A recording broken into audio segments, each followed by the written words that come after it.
نعم بسم الله الرحمن الرحيم اللهم لك الحمد بالإسلام ولك الحمد بالإيمان ولك الحمد بالمال والأهل والمعافاة اللهم لك الحمد كالذي تقول خير مما نقول اللهم لك أسلمنا وبك آمنا عليك توكلنا فاغفر لنا ما قدمنا وأشهد أن لا إله إلا الله وحده لا شريك له وأشهد أن سيدنا وحبيبنا مولانا محمد صلى الله عليه وسلم خير من صلى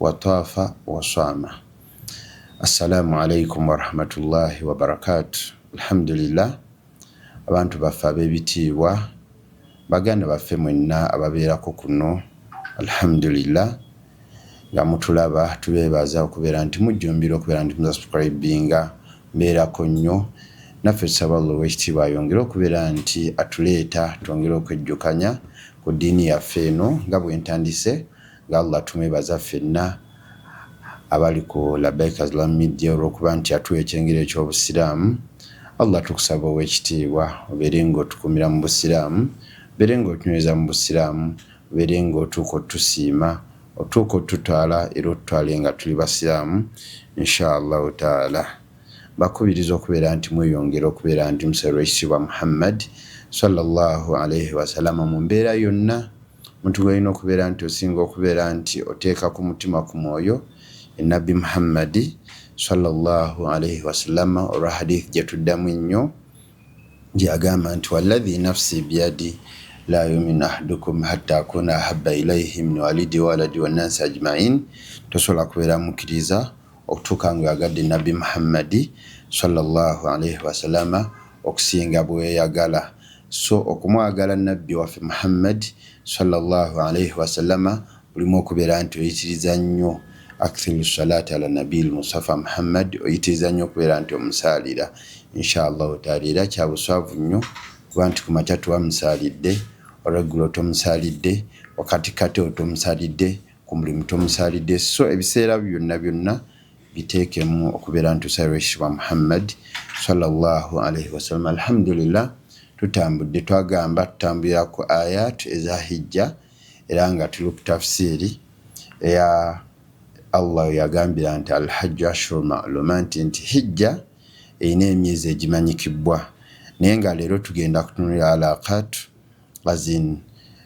azin tugenda kutunulira gezaako comparinga kuba ebiseera ebisinga abantu balowooza nti ashhurul hajji ne ashhurul hurum byebimu ti emyezi gya hijja n'emyezi gy'emizizo ti byebimu naye ng'ate si byebimu naye ng'ate birina ebikwataganira inshaallah yagenda okubeera topiki yaffe olunaku olwaleero ng'ate olunaku olwayita twatunulira nti hijja nga yo Allah atugamba nti hijja giri emyezi esatu emyezi egyo ne tugitunulira nti shawwal dhulqada dhulhajja ti omwezi ogwa shaalo gwe tulimu gunaatera okuggwako gwenkubiriza abantu mwenna abandaba ti nabbi waffe Muhammadi sallallahu alaihi wasallam atugamba man sama ramadhan omuntu yenna asiba omwezi gwa ramadhan thumma atba'ahu sittatu min shawwal oluvannyuma n'agubeerezaako ennaku mukaaga eza shawwal fakannama asama ddahal abeera nga asibye omwaka omulamba bakubiriza abannaye baganda bange mwenna banne omwezi gwa shaal gunaatera okuggwako ekinenyo gusigaza ennaku nga 12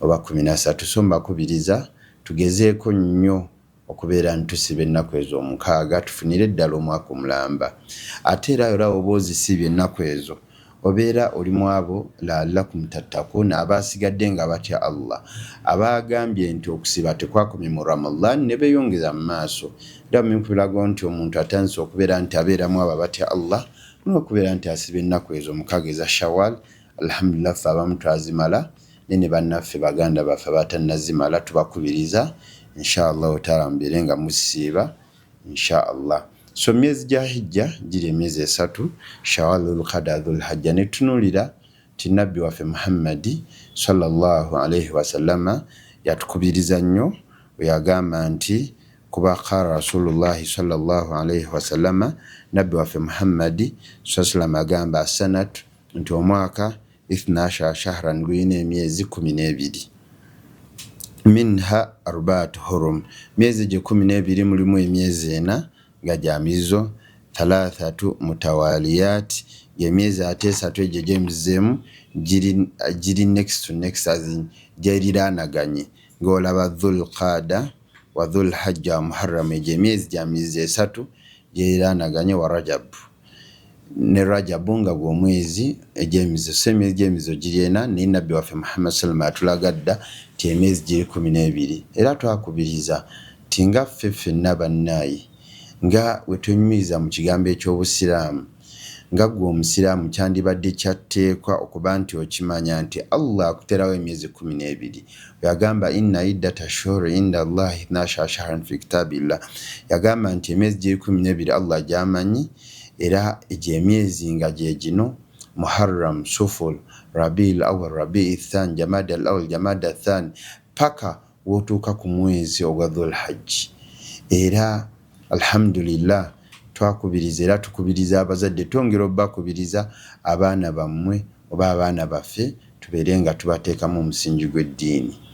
Omwana bino ebintu abalina bimanya nga ali mu primary okumanya nti emyezi giri 12 n'agimanya mu myezi egy'Olwarabu okusobola okubeera nti programu yo gwe kennyini andaba oba mpuliriza programu yo inatambira ku gino emyezi kuba woonaaba ogitegedde ojja kusobola okubeera nti otegeera amateeka ga Allah geyagakulaalikako mu myezi egyo egy'enjawulo inshallah taala nga olabye nti hijja eri mu myezi egi esatu Shawwal, Dhulqada, Dhulhajj so tojja kitegeera okuleka ng'emyezi egyo okikoze eki ogimanyi inshallah taala. Era tugambye tugenda tunwera alaqat azin okwatagana kwaki ashhurul hurum na ashhurul alhajj okwatagana kw'emyezi egyo inshallah taala. Okusookera ddala we tugamba ashhurul hurum emyezi egy'emizizo wano nabbi waffe Muhammadi sallallahu alayhi wasallam amaze tulaga nti emyezi egy'emizizo giri ena era nga gwe omusiraamu kikakatako okubeera nti ogimanya lwaki kuba Allahu jalla ala ye kennyini yasooka okubeera nti ajawula alaga ekitiibwa kyagyo n'agamba hadhihi al-ashhur ikhtaraha Allahu ta'ala sharafa nti Allah yagironda n'abeera nti agiwa ekitiibwa n'abeera nga jjo gyennyini emyezi egyo agamba nti omuntu takkirizibwa kubeera nti attiramu takkirizibwa kubeera nti ali azaamaanyizaamu mu mbeera yonna yonna so kyatteekwa ku musiraamu oba kiri wajibu oba kikakatibwa ku buli musiraamu yenna alina okubeera nti amanya emyezi gino ena Rajab, Dhulqada wa Dhulhajj wa Muharram emyezi giri esatu egy'emizizo. Emyezi egyo egy'emizizo tugenda kulaba nga tunuulira okufaanagana kwagyo n'emyezi gino emirala egya hajji biki omuntu byalina okubeera nti akoleramu. Okusookera ddala omuntu kyalina okusooka okukola alina okubeera nti agiwa ekitiibwa. Allah agala nnyo ebintu byennyini byawadde ebitiibwa nawe n'obiwa ebitiibwa nga twabadde mu shahar Ramadhan nga Allah agisukkulumya n'agamba sayyidi shuhur omwezi okusinga okuba nti gwa kitiibwa omwezi okulira emyezi gyonna emirala gwa Ramadhan era mwalabye nga abantu baguwa ekitiibwa. Kati ne tuyingidde Shawwal tugenda kuyingira Dhulqada, Dhulhajj then tuyingire Muharram emyezi egyo esatu Allah amala dde okubeera nti najja alaga nti gya kitiibwa gya mwendo nnyo eri yenna alina omusiraamu. So omuntu yenna alina okubeera nti emyezi egyo ogiconsiderinze n'ogitegeera n'ogiwa ekitiibwa wallahu obeera mubakkiriza abawa ebintu bya Allah byabeera nti yafuula specific yafuula special ababiwa ebitiibwa inshallah taala. Tulina okubeera nti tukolera mu myezi egyo tulina okubeera nti tuyitiriza okukola emirimu emirungi. Emirimu ebirungi nga aswala okubeera nti omuntu ayitiriza okubeera nti asaala eswala eza nawafilu n'eza sunna.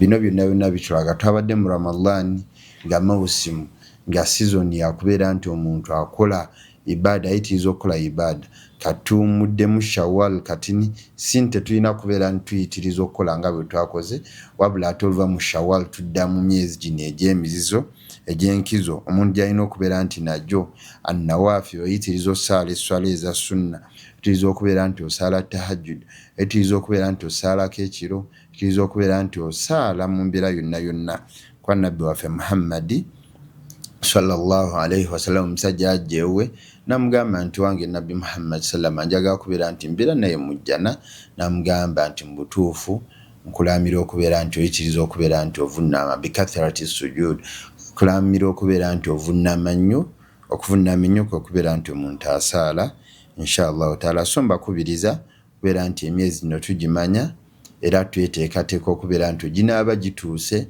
kuba tunaateresaayo n'ogiyingiramu, twongera mu maaso okubeera nti tuyitiriza okusaala. Wasiyaamu, omuntu kiba kirungi nnyo nayitiriza okubeera nti asiiba ennaku ez'essunna myezi egyo ddala. Muharram mwennyini mwezi gwa muzizo, mulimu Ashura, mulimu ennaku enjeru, mulimu yawmul khamis, yawmul ithnain, mulimu ennaku eza sunna omuntu zasobola okubeera nti asiiba inshallah taala. N'alaga Allahu jalla wa ala la'allakum tattaqun, yasibye mu Ramadani muno n'asigala nti ate Allah n'ategeera n'emyezi gyonna, n'ategeera emyezi egy'emizizo egy'enkizo omuli nti emirimu Allah agikubisamu emirundi n'emirundi inshallah tawa dhikiri, omuntu okusigala nti atendeeza Allah, sadaka n'okusaddaaka n'emirimu gyonna emirala emirungi gye tumanyi inshallah taala. Ekyokusatu, emyezi n'owulira nti gya mizizo, omwanadamu yenna andibadde agezaako nnyo okubeera nti yeewala okubeera nti akweramu amazambi. Tubadde tetumanyi ebiseera ebisinga omuntu tamanya nakumanya nti oba ayendedde mu Muharram, oba ayendedde mu Dhul Hajja, oba ayendedde mu ki mu Dhul Qada. Tamanya gino myezi gyayengi, tamanya nti nezambi lyakoleddemu, ezambi olikubisaamu liba zito nnyo ku mazambi amalala gakoledde mu myezi emirala. So bannaye twegendereze nnyo amazambi ge tukola. Okulyazaamaanya, omuntu alyazaamaanya n'alyazaamaanya Muharram n'alyazatawula yo okulyazaamaanya okugira kunaku alyazaamaanyizibwa n'abanga talina kyatidde. Omwanadamu wenna Allah akuteekawo zino mawusimu, otegeere enkizo, otegeere obunene bwa mawusimu zino, bwa sizoni zino, gezeeko nnyo okubeera nti weraba okubeera nti ogwa mu mazambi gonna inshallah taala. Fa inna dhunub, kuba mazima amazambi gonna g'okoledde mu myezi gino fiiha ashaddu wa dham, gaba manene nnyo nga Allah yagamba fala tadhlimu fihinna anfusakum. Tumutuufu omuntu tateekebwa kubeera nti alyazaamaanya muganda yenna oba okweryazaamaanya ye kwennyini. Ezambi lyonna lyokoledde mwegyo emyezi egy'emizizo wallahi liba ddene nnyo. Bannembeewaza twegendereze nnyo tutegeere emyezi gino nga gituuse era tugezeeko nnyo okwekuuma inshallah taala. Wa tahrimul qitaal fiiha illa lidharura, nti ne Allah ye kennyini yatugaana okubeera nti myezi gino gyennyini azintulwaniramu oba twettiramu mu mbeera yonna oba okulwaniramu mu mbeera yonna. So si nti waliwo okutta omuntu wekkirizibwa, kuba ye Allah ye kennyini taagalira ddala muntu yenna alina kubeera nti oviirako ensonga yonna okubeera nti munno obulamu bugenda. Kyova olaba nga abasawo Allah abawa empeereza enjawulo, agamba fakaannama ahya nnansa jamia, omuntu yenna azinagezaako okubeera nti ajjanjaba omuntu n'amuzzaawo, azinabeera nga afuna obulamu obw'enjawulo olw'okujjanjabwa kwe kwamujjanjabye, ng'ate era asinziira kusaasala kwa Allahu jalla waala. Fakaannama ahya nnansa jamia, abeera nga mu butuufu awadde abantu bonna obulamu inshallah taala. So mbakubiriza inshallah taala ekisembayo ku myezi gino egy'emizizo kye tuliko kyekyokubeera nti emyezi gino egy'emizizo ekyenjawulo ekirimu nti emyezi gino ebiri egisooka gye girimu ibaada enkulu ennyo, wahuwa rukunul khamis min arkanul islam, empagi ey'okutaano, empagi eya hijja, eri myezi gino ebiri Dhul Qada Dhul Hajj. Ng'era twatunuulira era w'ogattako nti ate wodda mu Muharram nagwo mwezi gwa mizizo, nti omuntu aba amaze ova mu hijja nga alhamdulillah ali mu abo Allah basiimye okusinziira ku neeyisa gy'abadde beeyisaamu. So omuntu yenna andibadde akimanya nti fiihi alfarq baina, tiwaliwo enjawulo wakati w'emyezi egy'emizizo n'emyezi egya hijja, yadde nga mu butuufu waliwo emyezi egimu nga gyo gikola emirundi ebiri, gya mizizo ate nga gya hijja. Nga example tugenda kulaba Dhul Qada wa Dhul Hajj. mwezi gwa Dhulqaada ne Dhulhajji emyezi egyo ebiri nga twagambye nti emyezi egyo ebiri gigenda mu bintu bibiri. Ekisooka myezi gya mizizo, ekyokubiri myezi gya hijja inshallah taala, era kyongera okulaga enkizo. Ate wabula Shawwal ng'omwezi ogwa Shawwal guno gwe tulimu gwo mwezi gwa hijja n'ate si mwezi gwa mizizo. Mwezi gwa hijja naye si mwezi gwa mizizo. Nga onalaba ate Ar-Rajab, omwezi ogwa Rajab ne Muharram, egyo emyezi egyo ebiri myezi gya mizizo n'ate si myezi gya hijja inshallah taala. Ekyo kyongera okulaga nga olaba nti mu butuufu bwe tuba mu hijja tulina ebifo inshallah taala, tulina ebifo nga olaba Arafat, manasik adhim min manasik al-hajj, kifo kya nkizo nnyo mu bifo ebikolebwamu hijja, era kifo ky'amaanyi nnyo. Olunaku lw'Arafa, yawmul Arafa, nga tugamba al-hajju Arafa, nti hijja Arafa, omuntu yenna alina okugenda mu Arafa. Nga Allah yagamba nti olunaku olw'omwenda huwa yawmul Arafa, olunaku olw'Arafa. Nga twatulinde abamu ku bashafiya, ku bantu ku b'amadhabu ga Shafi we bagamba bo ne batuna n'okutunulira nti emyezi gya hijja gino gyandibadde gikoma ku lunaku lwennyini olwa Arafa, kuba emikolo gya hijja gyonna giggwako olunaku olwa Arafa lukoze eki luwedde inshallah taala. Naye nabwe kitunga lunaku nga Arafa nga kyekifo kya nkizo nnyo mu mikolo gya hijja, wabula laisa min al-haram, tekiri mu bifo ebya haramu, ebifo eby'emizizo. Nga olaba Muzdalifa wa Mina, nga olaba nti Muzdalifa ne Mina ya min manasik al-hajj, biri mu bifo ebikolebwamu emikolo gya hijja. Naye ate alhamdulillah ebifo ebyo byo byennyini era bya mizizo, bifo biri haram, bifo bya mizizo inshallah taala. Al-haram kitegeeza ekifo okubeera nti kya nkizo kya mizizo inshallah taala, ng'ola Masjidil Haram, omuzikiti ogw'emizizo inshallah taala. Omuntu yenna wandibadde otegeera ensonga eno nomanya nti woba waliwo kye tuyita fadhil ashara dhil hajj wal amal fiha, kuba tutunudde nti ennaku zino 10 amanyi bazeegattako ne bagamba nti mutuufu za nkizo nnyo era ziri mu dhul hajj. Ennaku zino 10 omuntu yenna abamu ne batunula n'okutunula ne bagamba nti ennaku za hijja zandibanga zigwako mu nnaku ezo 10 inshallah. Naye tutunulira obulungi fadhul ashara dhul hajj wal amal fiha, obulungi obuli mu nnaku ezo 10. Nabbi waffe Muhammadi sallallahu alaihi wasallam agamba ma min ayyam al-amalu salih fihinna ahabbu ila Allah min hadhihi al-ashar. قالوا ولا الجهاد في سبيل الله قال ولا الجهاد في سبيل الله إلا الرجل خرج بنفسه وماله فلم يرجو من ذلك بشيء.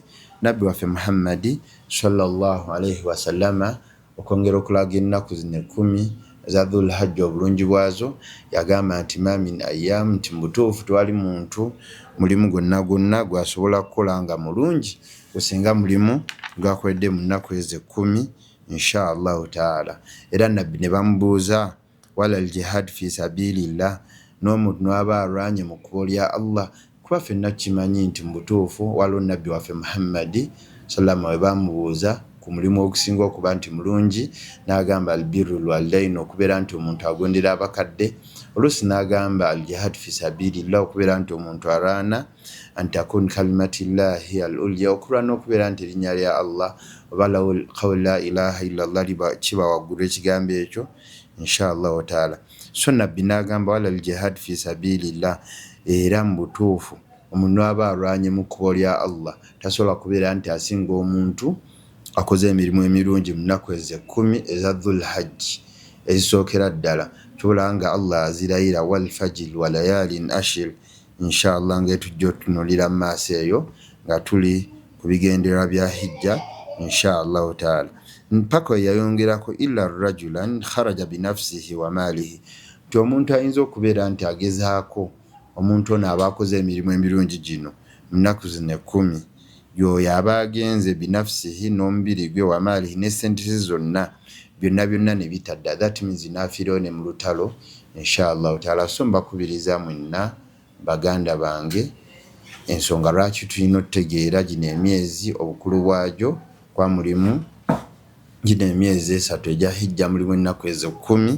Omuntu zalina okubeera nti alwanamu nnyo okubeera nti akola emirimu emirungi inshallah taala. Nga tumaliriza nabbi waffe Muhammad sallama kyobalaba nga atukubiriza nnyo okubeera nti omuntu yenna yandibadde fa inna allaha qaala kuba zino ennaku zino 10 waadhamat hadhihi al-ayyam inna hiya al-ayyam allati zaadaha Allahu li Musa. Obulungi obunene bwa zino ennaku tulina okimanya nti zino ennaku mbutuufu zezo Allah zyabeera nti ayongera Musa alayhi salam. Fa inna allaha qaala wa'adna Musa 30 laylatan wa atmamnaha bi ashr. Musa alayhi salam yagenda okubeera nti asinkana Allah ow'ekitiibwa n'abeera nti Allah mbutuufu yasooka n'abeera n'ennaku 3 olwama n'amwongeramu ennaku zino 10. Era mbutuufu tugamba nti al-miqat Musa nti Musa we yamitingira Allah yamitingira mwezi guno ogwa Dhul-Qada era mu lunaku ddala olw'10 ku Dhul Hajj. Wa ala hadha fa inna allaha kallama Musa wa munahal. Kuba Musa alayhi salam era tugamba n'abasiira n'abahistory bagamba ti Musa alayhi salam yogera ni Allah ku lunaku olwo olw'10 ku Jabal Tur, ku lusozi lwebayita Jabal Tur inshallah taala. So mbutuufu mukisa wa Musa yatugitunda mu bufunze. Nabbi Musa alayhi salam Allah abeera nti amusindika wa Firawuna amugamba idhhab ila Firawuna innahu tagha, tigende wa Firawuna oyo kuba Firawuna oyo afuuse mujeemu mbufunze. Gatuuke wa Firawuna nabeera nti agezaako okubeera nti amukowoola okubeera nti adde eri Allah. Firawuna nabeera nti agaana okubeera nti akola ki, okubeera nti akkiriza. Era Firawuna yagaana okubeera nti akkiriza nabeera nti mu bufunze, nabeera nti Firawuna yagezaako nnyo okubeera nti aguba Musa alayhi salam, ne Allah nabeera nti akkiriza Musa alayhi salam okubeera nti ava mu Misiri ne babanu Israel n'abaana ba Isirayiri inshallah taala nga Firawuna wabaguba. Then Firawuna mu kubaguba n'amagye ge Allah nabeera nti bwabazikiriza inshallah taala. Olwamala bazikiriza Allah kiswa mpanvu nnyo, olwamala bazikiriza n'ayitawo akaseera nga Musa alayhi salam ne mu kubazikiriza kyenjagadde tubeere nga tujjamu inshallah taala ebeere nga lesson yaffe y'olunaku olwaleero. Baada an agraka Firawun, nti Firawuna nga tannaba kubeera nti azikirira n'amagye ge nga bazikirira mu mazzi, bano abantu abali ne Musa alayhi salam bagamba Musa nga Musa amaze obbajja gye yabajje yonna nga bamaze n'okulaba ku byamagero ebya Musa alayhi salam ebyasooka.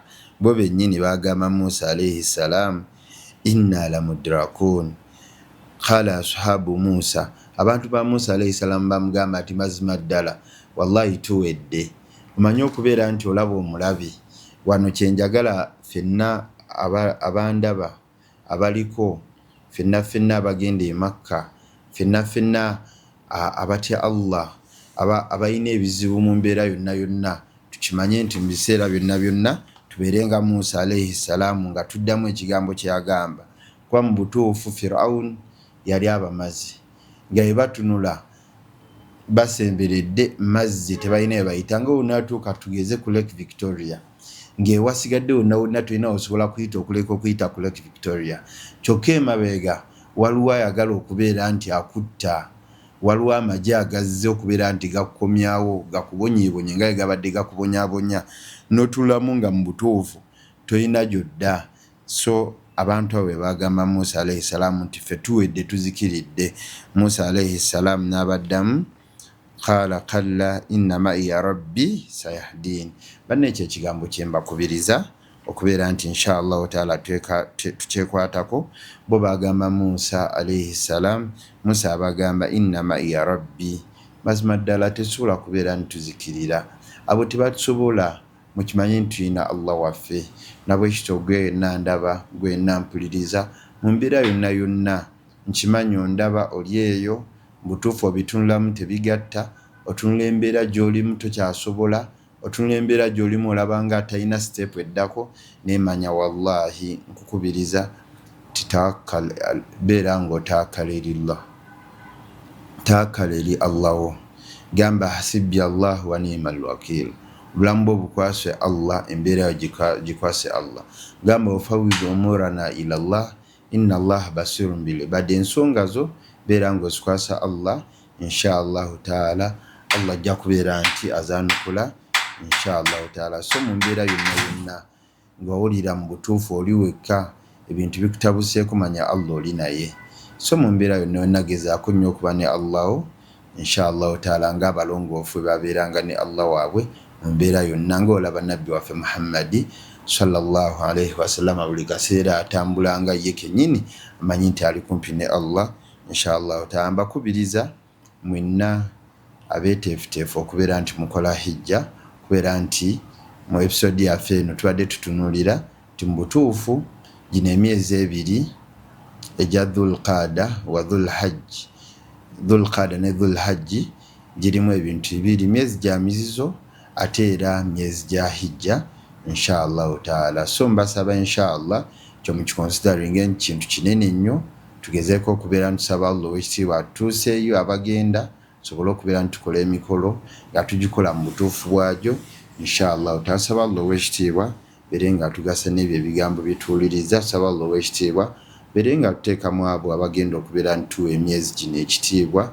okubeera ntitugikoleramu emirimu emirungi. Tusaba Allah ow'ekitiibwa ffenna abagenda e Makka beere nga atwanguyiriza, ayongere okutuwa okutegeera biki bye tugenda okukola inshallah taala. Subhanakallahumma bihamdika nashhadu an la ilaha illa anta astaghfiruka wa atubu ilaik, walhamdulillahi rabbil alamin.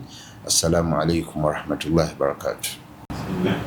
Bismillahir rahmanir rahim, alhamdulillahi rabbil alamin, wassalatu wassalamu ala rasulillahi sallallahu alaihi wasallam.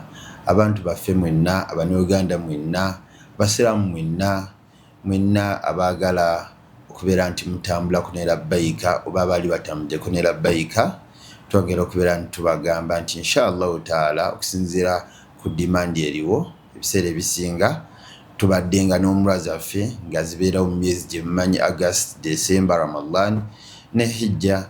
N'olwokuba nti nga mwalabye season yabadde ya Ramadan nti bantu bangi abasigadde, ng'ate abantu abo mu butuufu bulijjo batambula naffe oba bandyagadde okubeera nti batambula ne labbaika travels, tubagamba nti inshallah waza opportunity endala y'okubeera nti buli yenna agala okubeera nti atambula baada al-hajji nga hijja akagga bweti waliwo umra eya June gye tugenda okubeera nti tutambula inshallah taala, ate nga beeyi yaayo si eri awo, beeyi nnungi nnyo inshallah taala. Ng'ebimanyi labbaika engeri class yaayo nenga umra ya $500. Tubasaba inshallah taala yenna agala okubeera nti atambula naffe ajje mu office inshallah registeringe atandika okubeera nti ateekawo ssente ze, tujja kubeera nti tutambula inshallah taala. Assalamu alaikum warahmatullahi wabarakatuh.